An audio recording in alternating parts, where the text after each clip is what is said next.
Apakah sampai pahala sedekah kita untuk kedua orang kita yang seorang tua sudah meninggal dunia?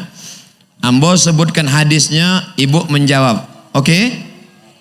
Datanglah seorang sahabat Nabi menjumpai Nabi, namanya Sa'ad. Siapa namanya? Sa'ad. Sa'ad artinya bahagia. Ya Rasulullah, wahai Rasulullah, ummi matat, ama ambola meninggal dunia. Afa atasaddaqu anha? Apakah saya bersedekah ya Rasulullah? Kata Nabi, sedekahlah Sa'ad. Ayu sadaqatu afdal? Apa sedekah nan paling afdal? Nabi menjawab, sedekah nan paling afdal sakyul ma, memberikan air minum. Sekarang ambo tanya, sampaikah sedekah awak untuk orang tua? Memang payah ya kalau ulun makan siang. Ambo ulang sekali lagi. Ada sahabat Nabi namanya Sa'ad bertanya kepada Nabi, ya Rasulullah, ummi matat, ama ambo meninggal dunia. Afa atasaddaqu anha? Kalau ambo bersedekah sampai tidak pahalanya? Kata Nabi, tasaddaq, bersedekahlah. Ayu sadaqatu afdal? Apa sedekah nan paling afdal? Kata Nabi, sedekah yang paling afdal memberikan air minum. Sekarang ambo tanya, sampaikah pahala sedekah untuk orang meninggal? Sampai. Kalau tak sampai, tak akan kata Nabi kasih air minum. Sedangkan air minum sampai, apalah ilah randang. Ya enggak? Sedangkan air minum sampai, apalagi kerupuk pakai kuah. Maka kasih sedekah-sedekah. Ibu pulang dari sini, singgah ke tempat anak yatim, berikan nasi bungkus, pergi. Assalamualaikum Bapak Ketua Panti Yatim. Waalaikumsalam. Berapa anak yatim di sini? Ada 300. Keluarkan. Saya mau kasih makan siang. Semuanya? Enggak, 2 orang sen. Awak membawa 2 bungkus, jangan keluarkan 200 orang. Siap bersedekah untuk orang tua? Yang bilang siap, awas. Apa hukum bercadar Pak Ustadz? Bercadar ajaran Islam. Istri-istri Nabi bercadar, sahabat-sahabat Nabi bercadar. Zaman Nabi perempuan yang nampak matanya, zaman sekarang matanya tertutup dan lain nampak. Maka kalau ada perempuan bercadar jangan ejek. Tapi ulama tak sepakat tentang cadar. Sebagian mengatakan cadar wajib, tapi sebagian mengatakan cadar tidak wajib. Maka antara yang bercadar dengan yang tak bercadar jangan saling mengejek. Ibu yang tidak bercadar jangan ejek yang bercadar. Bantu ninja bocah lihat. Kenapa ketika melihat perempuan bercadar kita marah, tapi melihat perempuan tak pakai rok kita diam? Kenapa melihat perempuan bercadar kita risih? Kenapa melihat perempuan pakai rok pendek kita diam? Berarti otak kita sungsang. Maka yang bercadar bagus, apalagi anak-anak gadis cantik, putih. Saking putihnya kalau nyo minum kopi nampak hitam juga. Itu bagus pakai cadar. Kalau nyo enggak pakai cadar habis bertabrakan supir-supir angkot di jalan. Nah, yang bercadar teruskan, yang pakai jilbab teruskan. Yang bercadar dengan yang tak bercadar jangan kelahi. Karena kalau yang bercadar dengan tak bercadar berkelahi, yang ketawa yang tak pakai baju. Mohon maaf, cakap saya tak sopan. Nenek mama, alim ulama, jadi pandai. Apa hukum bercadar anak SD umur 9 tahun? Allah bisa karena membiasakan diri. 9 tahun sebagian sudah haid menstruasi. Perempuan yang sampai menstruasi maka dia menutup aurat. Tapi anak umur 5 tahun dibiasakan bercadar, jilbab. Anak ketek awak pakai jilbab. Belum sampai 9 tahun. Dari kecil terlonjak-lonjak, sudah besar terbawa-bawa, sudah tua terubah? Tidak. Nah, maka dibiasakan dari kecil. Kalau sudah tua, bambu bisa dibentuk ketika masih rebung. Rebung masih bisa dibentuk. Tapi kalau sudah menjadi bambu kuning, 2 kemungkinan. Kalau indak inyo patah kepala awak na pacah. Oleh sebab itu, mudah-mudahan anak kita menjadi anak-anak yang solehah. Amalan apa saja yang bisa menghapus amalan kita? Amalan apa yang bisa menghapus amalan kita? Nan pertama hasad. Iyakum wal hasada, janganlah kalian hasad. Fa innal hasada, karena sesungguhnya hasad dengki busuk hati, yakulul hasanat, memakan amal soleh, puasa, solat, zakat, haji, umroh, baca Quran, habis dimakan dek hasad. Kama ta'kulun narul hatab, sebagaimana api memakan kayu bakar. Mudah-mudahan ibu bapak kita semua termasuk Abdul Somad bersih hati dari hasad. Apa itu hasad? Tak senang menengok orang lain dapat nikmat. Mancalia gelang ameh kawan kumat darah tinggi. SMS kecil ibu. Apalagi yang bisa merusak amal? Dua, la in asyrakta la yahbatanna amaluka. Kalau kau syirik, persekutukan Allah, kau duakan Allah dengan dukun. Cinta ditolak, dukun bertindak. Suami tak patuh, ambil rambutnya, ambil kukunya, dibakar, minta ke dukun, masukkan ke kopi. Suami minum, mati. Syirik. Sudahlah syirik, jadi janda pula. Lain asyrakta, kalau kau syirik, la yahbatanna amaluka, maka semua amalmu gugur. Jangan sampai syirik. Bagaimana cara mengembalikan amal tadi? Ya ayyuhalladzina amanu tubu ilallahi taubatan nasuha. Bisa balik amal baik awak, bisa. 3 syaratnya. Illa man taba, taubat, wa amana, beriman, wa amila amalan salihah, beramal soleh. Taubat, iman, amal soleh.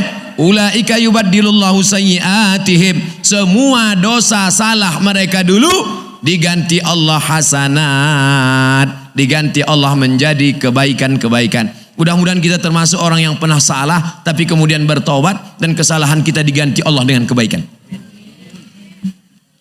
Saya dari siswa MAN-PK Koto Baru Padang Panjang. Doakan saya bisa melanjutkan S1 ke Al-Azhar Kairo Mesir. Di akhir majelis kita doakan anak-anak kita dapat beasiswa ke Timur Tengah, dapat beasiswa ke Inggris, Prancis, Jerman.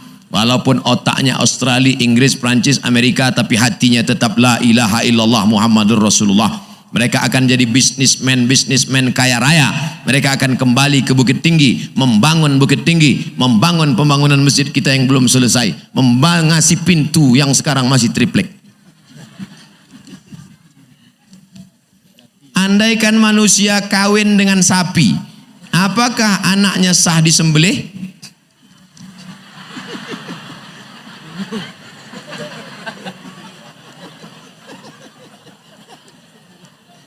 Idza jatama'al halal wal haram faghullibal haram. Kalau bersatu antara yang halal dengan yang haram, yang menang yang halal apa yang haram? Yang haram. Ada segelas air putih, dicampur dia dengan khamar, maka yang menang bukan air putihnya tapi khamarnya, maka dia ikut menjadi haram. Ada air dijilat oleh anjing, yang menang bukan airnya tapi yang menang adalah air liur anjingnya, maka fa'aghriquhu, tumpahkan dia. Oleh sebab itu maka tidak akan mungkin lahir anak sapi berbentuk sapi kalau spermanya membuahi sel telur sapi. Andai terjadi dia berbentuk, pasti hanya sebagai iktibar pelajaran dan setelah itu lahir mati. Andai dia tetap besar, setengah badannya sapi, setengah kepalanya manusia, apa hukum memakannya? Haram. Kenapa jatuh jadi haram? Karena hukum binatang dikiaskan kepada yang halal. Masuk kita ke hutan, dapat kita binatang, kemana hukumnya? Ditengok, kekiaskan kepada yang halal. Kiaskan ke kambing, tengok kepala kambing, tengok kuku kambing, tengok gigi kambing. Kalau ada kukunya macam kuku kambing, kepalanya macam ke kepala kambing, tapi giginya tajam macam anjing, buas, memakan binatang, memakan sesama daging, maka haram hukumnya dimakan karena dia termasuk binatang buas. Adapun ini belum pernah terjadi sampai besar. Kalaupun ada terjadi lahir habis itu mati, karena memang Allah untuk menjadikan itu iktibar pelajaran saja. Andai terjadi besar maka hukumnya haram karena tidak dapat dikiaskan kepada binatang yang halal. Pertanyaannya hebat luar biasa tapi belum pernah terjadi. Apa hukum air kencing keluar setelah berwudu? Makanya setelah wudu itu maaf beribu maaf. Setelah buang air kecil, batuk-batuk sedikit. Batuk supaya habis keluar. Kalau sudah batuk tak juga habis, tetap menetes, berarti penyakit namanya klep rusak. Bahasa Arabnya namanya sulusul baul.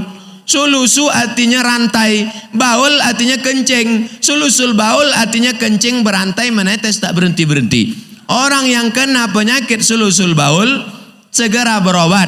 Sebelum sembuh darurat. Bagaimana cara orang yang kena penyakit sulusul baul? Dia boleh berwudu setelah masuk azan. Kalau berwudu sekarang sholatnya tak sah. Nanti setelah azan baru dia masuk kamar mandi, berwudu, buang air kecil. Maaf cakap, ujung senapan angin diikat pakai tisu, pakai kain. Kok serius kok, bukan bercanda. Setelah itu barulah dia berwudu. Setelah berwudu dia sholat. Kalau menetes saat sholat itu maka ma'fu anhu, dimaafkan. Begitu juga dengan perempuan yang istihadah. Haid paling lama 15 hari. Lewat dari 15 hari namanya istihadah. Orang istihadah sama dengan yang klep rusak tadi. Maka dia tidak boleh berwudu sebelum azan. Wudu sekarang tak boleh. Nanti setelah azan baru dia berwudu, masuk kamar mandi, beribu maaf pakai pembalut. Setelah itu berwudu, sholat, menetes saat sholat, ma'fu anhu. Maka perempuan laki-laki bisa sama-sama terjadi. Sulusul baul pada laki-laki, istihadah pada perempuan.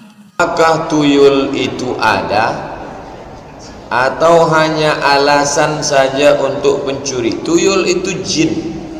Wa ma khalaqtul jinna wal insa. Makhluk cuma ada dua, jin dengan manusia.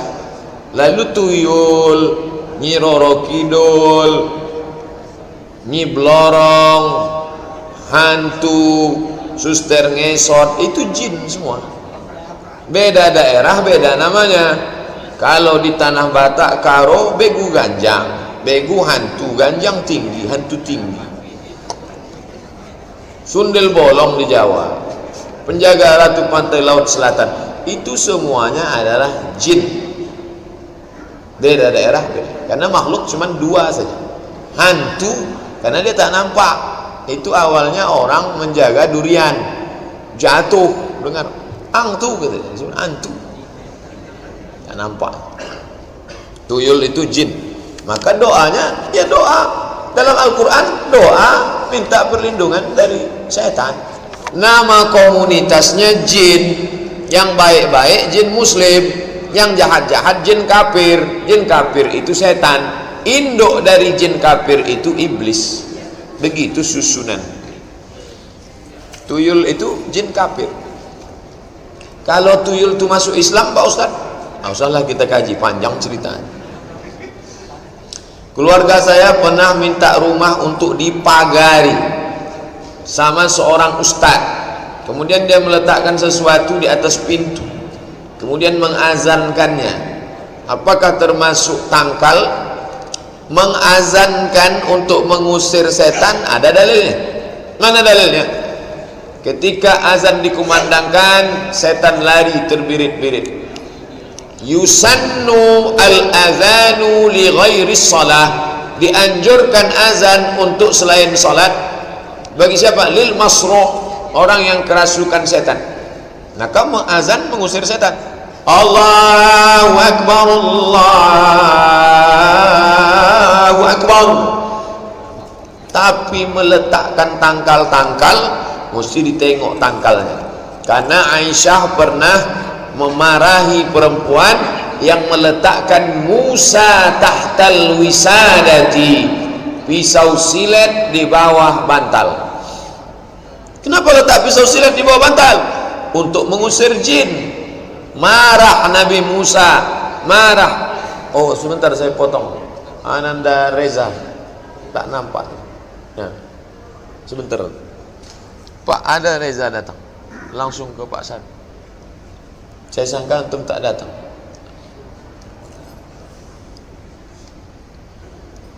Ini Reza Pak San. Kita lanjutkan. Perempuan jahiliyah meletakkan pisau silet di bawah bantal untuk mengusir jin. Aisyah marah. Kenapa Aisyah marah? Nabi pernah melarang. Ini jadi tengok tangkalnya itu. Kalau tangkalnya itu dalam, maka Nabi SAW marah. Hadisnya hadis sahih. Jadi kalau begitu orang kafir musyrik, orang dulu, bukan itu bukan tradisi nenek moyang kita saja. tradisi mereka dulu juga melakukan itu. Apa hukumnya wanita mu'alaf menikah dengan laki-laki muslim tanpa sepengetahuan orang tua dari mu'alaf tersebut? Apakah perlu minta izin orang tuanya dulu atau gimana? Wa in jahadaka, kalau mereka mau maksa bapakmu, ibumu kafir, dipaksanya engkau untuk menyembah Tuhan dia, fala tuti'huma, jangan kau ikut, tapi untuk melawan, wasahibhuma fid dunya ma'rufa, tetaplah kalian bergaul, tetaplah kalian berkawan, sambung silaturahim. Jadi jangan mentang-mentang sudah masuk Islam, Bu, Pak, saya mau nikah, ini calon suami saya, masalah dia tak setuju, dia marah, itu urusan dia. Yang mewalikannya siapa?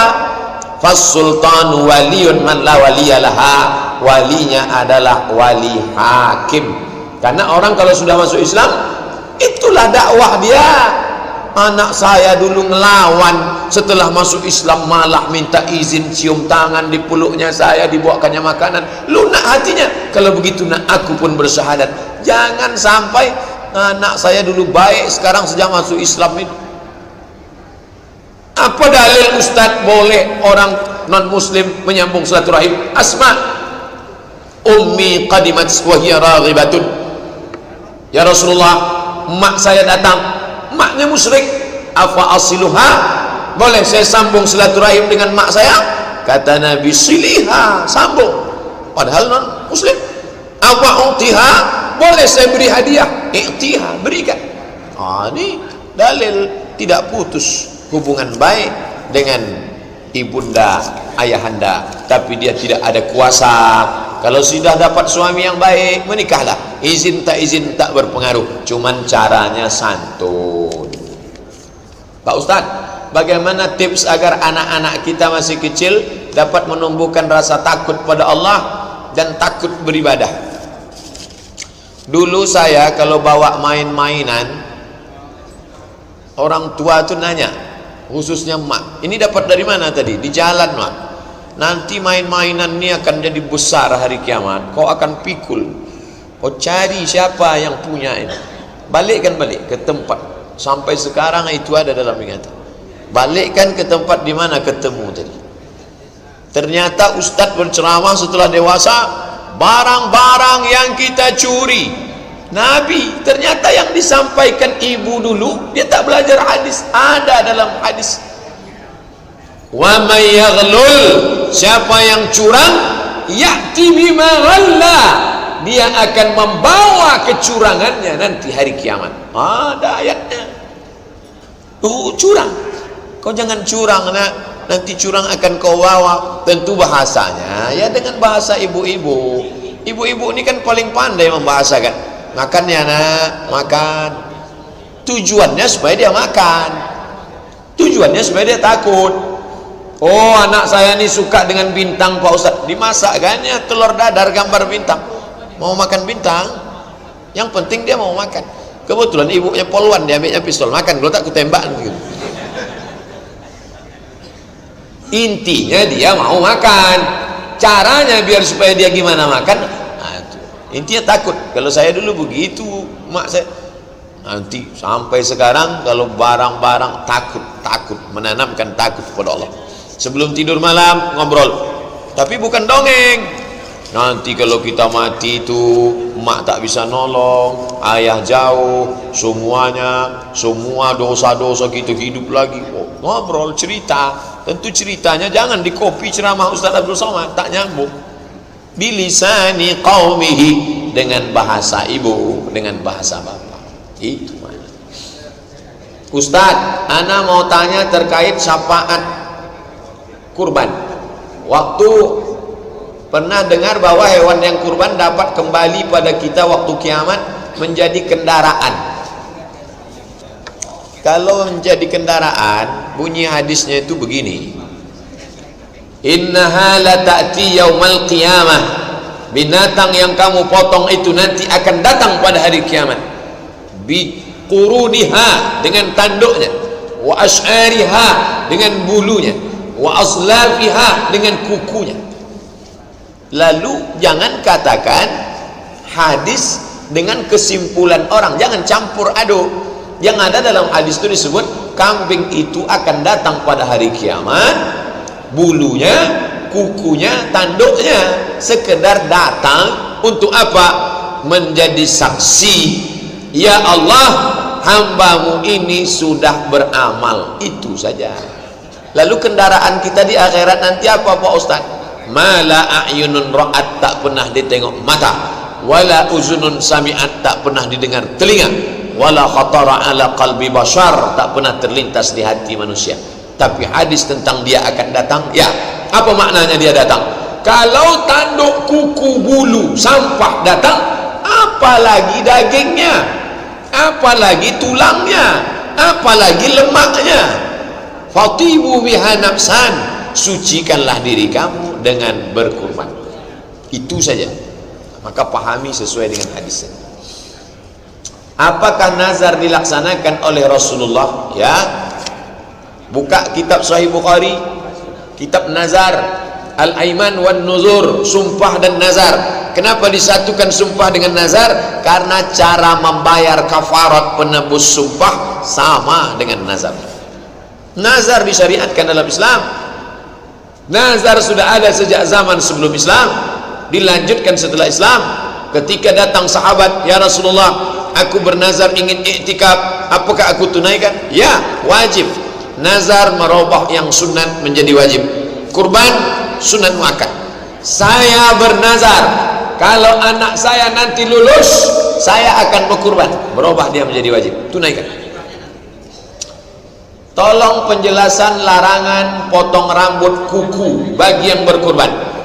Iza ra'aitum hilala Zulhijjah, kalau kalian menengok anak bulan, wa arada ahadukum an yudhi, kalian mau berkurban, falyumsik an sya'rihi, maka tahan, jangan potong rambut, jangan potong kumis, jangan potong jenggot, jangan potong kuku, wa azfarihi, kuku.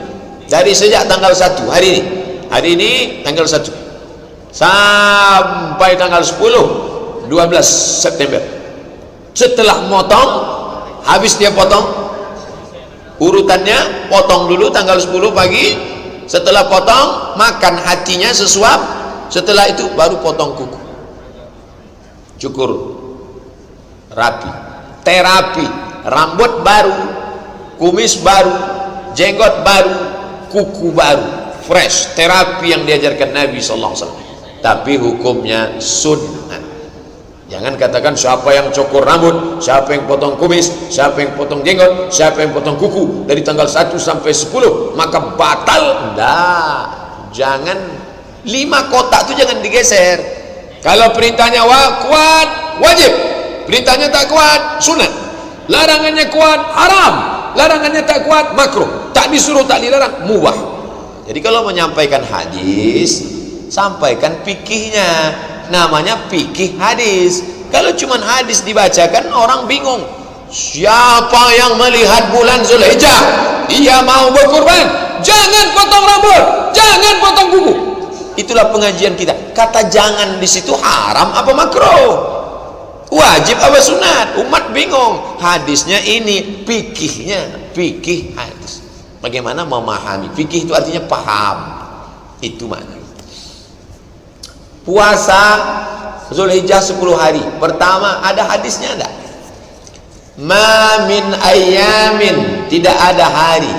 Al-amalus salihu fihinna, beramal soleh pada hari itu, ahabbu ilallah, lebih dicintai Allah. Min hadhil ayyamil ashri, tidak ada hari beramal pada hari itu lebih dicintai Allah melebihi 10 hari ini. Kapan itu? Dari sejak hari ini sampai tanggal 10 nanti. Itulah paling dicintai Allah. Lalu apa amal yang paling baik? Tidak ada dalam hadis itu. Nabi tak ada mengatakan ini tak. Tapi perbuatan Nabi, sahabat Nabi melihat Nabi puasa. Dan Nabi pula dalam hadis yang lain, as-sawmu li, puasamu untukku, wa ana ajzi bihi. Satu-satunya ibadah yang dinisbatkan Nabi kepada Allah Ta'ala, Allah menisbatkan kepada dirinya, hadis qudsi, as-sawmu li, puasamu untukku, kata Allah, wa ana ajzi bihi. Maka yang paling afdal adalah puasa. Ini Ustadz nih pandai ceramah aja nih. Ustadz puasa tak hari ini? Insya Allah kalau sampai. Puasa itu kan sunat. Puasa itu sunat. Tapi bagi yang ceramah itu, jangan dia mengajak, mari kita puasa, mari kita puasa. Jumpa makan lontong. Ustadz tadi ngajak puasa. Puasa itu sunat. Nah, ini tentang sunat, tidak wajib. Nah, ini tentang masalah puasa hari ini. Kalau tak sanggup puasa Pak Ustadz, jangan mewajibkan yang tak wajib. Tak sanggup puasa, banyak sholat sunat. Sholat sunat tak sanggup, banyak baca Quran. Baca Quran tak sanggup, banyak zikir. Zikir tak sanggup, mati aja lah. Zikir paling ringan, ambil tasbih, subhanallah 1000, alhamdulillah 1000, Allah Akbar 1000, istighfar 1000, selawat 1000. Ambil tasbih. Puasa, sholat, baca Quran, zikir, empat-empatnya Pak Ustaz bagus. Itulah yang saya bingung nih Pak Ustaz. Kata Ustaz empat-empatnya bagus, terus empat-empat belum lagi saya pilih lagi. Pilih lah. Sebagai info, tak untuk pembebasan lahan itu semua sudah ada donaturnya, sudah dihandle. Tadi kita bahas ada 10 hektar adik-adik kita nih mau buat pesantren.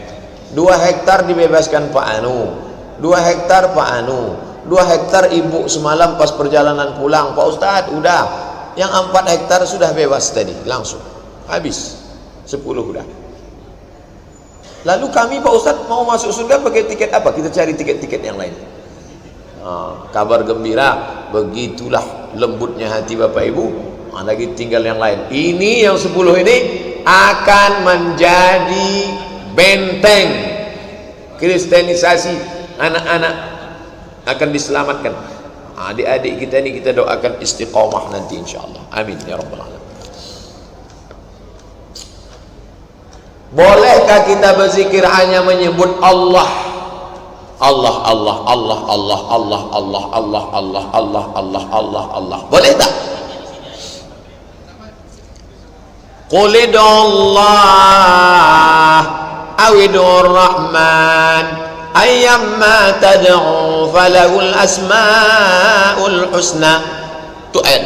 Qul idullah, panggillah Allah, Allah, Allah. Awidur rahman, ya rahman, ya rahman, ya rahman, ya rahim, ya mu'min, ya muhaimin, ya aziz, ya jabbar, ya mutakabbir, ya khaliq, ya bari. Asmaul husna. Ya ahad, ya somad. Saya sedang pengajian di Bangkinang, dengar suara mikrofon, ya ahad, ya somad. Mentang-mentang saya lambat kalian panggil-panggil, saya bilang. Itu asmaul husna. Qul Allah, panggillah Allah, ya Allah. Awidur rahman, itu ayatnya. Hadisnya, dunia ini tidak kiamat selama masih ada orang mengatakan Allah, Allah. Hadis, Allah, Allah. Jadi kalau ada mengatakan tak boleh Allah, Allah, tapi dalam hadis disebut afdalu zikri, seabdal zikir la ilaha illallah. Ustaz kalau berzikir la ilaha illallah, la ilaha illallah. Hadis afdalu zikri la ilaha illallah. Kalau ada orang berzikir Allah, Allah, tak sah, nggak ada dalil. Apa hukumnya makan berdiri? Makan berdiri haram. Dari mana dalil makan berdiri itu haram? La yashrabanna ahadukum qa'iman, janganlah kamu minum berdiri. Faman nasiya falyastaqi, siapa yang lupa hendaklah dia memuntahkannya. Maka berdasarkan hadis ini minum berdiri itu haram. Tapi kemudian ada hadis menyebut syariba zamzam qa'iman, Nabi minum air zam-zam berdiri. Hadis qauli mengatakan haram minum berdiri, sedangkan Nabi sendiri waktu minum air zam-zam berdiri. Dikombinasikan antara dua hadis ini, kalau Nabi mengucapkan sesuatu lalu dia lakukan sesuatu itu, maka kaedahnya dalam mukhtaliful hadis menunjukkan jatuh dari haram menjadi makruh. Tentang minum, tapi makan tidak, makan tetap pada hukum asli. Maka di rumah-rumah makan, hotel-hotel yang menyediakan makan berdiri, kalau sudah saya tengok makan berdiri, saya balik. Ini tak betul. Jangan kita ikut tradisi. Tradisi kita makan duduk bajambau, bajambar, duduk. Sekarang tak ada lagi, makan tegak. Tak ada beda antara sapi kurban dengan orang yang berkurban, sama-sama makan toga. Nah, ini mesti diperbaiki. Apa hukum kita baca ayat kursi di 4 penjuru rumah? Masuk ke rumah, Allahu la ilaha illa Allah, masuk rumah, Allah 4 sudut rumah. Mana dalilnya? Mana dalil baca ayat kursi 4 sudut rumah? Abdurrahman bin Auf, Abdurrahman bin Auf, sahabat Nabi yang paling kaya itu, kalau dia masuk rumah malam, dia baca 4 sudut rumahnya. Amal sahabat Nabi. Baca biografi Abdurrahman bin Auf dalam kitab Syiar A'lam An-Nubala, ditulis oleh Imam Az-Zahabi. Imam Yahya ibnu Ma'in, Yahya ibnu Ma'in kalau masuk rumah dia baca ayat kursi 60 kali ayat kursi. Jadi kalau pakai kaedah asal tidak dibuat Nabi bid'ah, kalau tidak dibuat Nabi bid'ah, kalau bid'ah masuk neraka. Abdurrahman bin Auf masuk neraka karena Nabi tak pernah mengajarkan baca ayat kursi di 4 sudut rumah. Yahya bin Ma'in masuk neraka karena tak pernah mengajarkan, Nabi tak pernah mengajarkan baca ayat kursi di 4 pojok rumah. Silakan yang mau membaca 4 pojok rumah, daripada 4 sound system dipasangnya di rumah, lagu dangdut semua.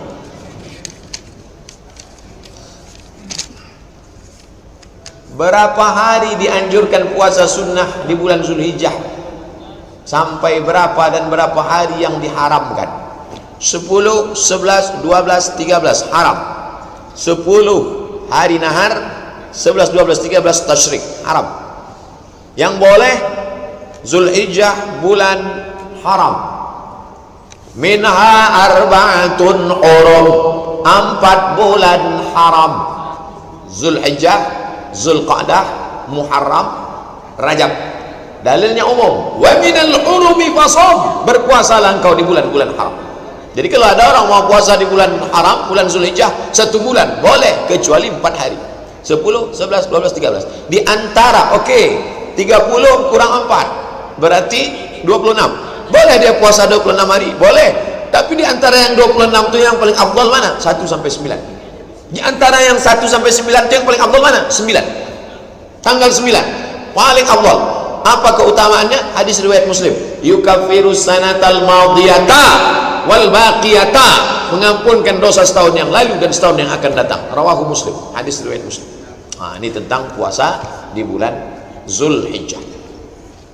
Bolehkah melaksanakan kurban jauh dari tempat tinggal, seperti dikirim ke kampung karena masjid dekat rumah sudah? Haram mengalihkan kurban lewat jarak qasar salat. Qasar salat dalam kitab Al-Fiqhul Islami wa Adillatuh 89 km. Jadi kalau dibawa kurban dari sini ke Meranti haram. Kalau begitu haramlah kerja Dr. Mustafa Umar itu membuat jamaah beli pocer, lalu pocer dikirim ke Meranti, kambing dari 2,5 juta dari Langkat, kambing jumbo 200 kilo dibawa ke Meranti, Sokop, Sungai Tohor dan lain-lain sebagainya. Maka apa hukumnya itu?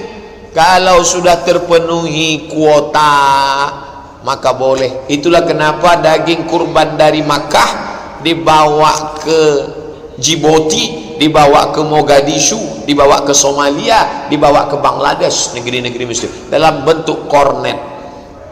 Tentunya kita sebagai orang yang beradab ngomong dengan Pak Ketua Masjid, Pak RT, Pak RW, saya tahun ini, tahun lalu kan sudah, tahun ini saya ikut program Dr. Mustafa Umar, kami bawa ke Sokop gitu. Jangan sampai kita, bapak itu sejak ngaji udah lain kajinya, sekarang kurban dia pun tak, mungkin dah ikut ISIS nampaknya itu. Jangan kita menimbulkan fitnah, sekaligus berdakwah. Penting komunikasi sebetulnya. Ini banyak rusaknya hubungan kita ini gara-gara komunikasi. Salat qabliyah zuhur 4 rakaat 1 salam atau 2 salam? Salatul laili wan nahari masna masna, 2 rakaat salam, 2 2 rakaat salam.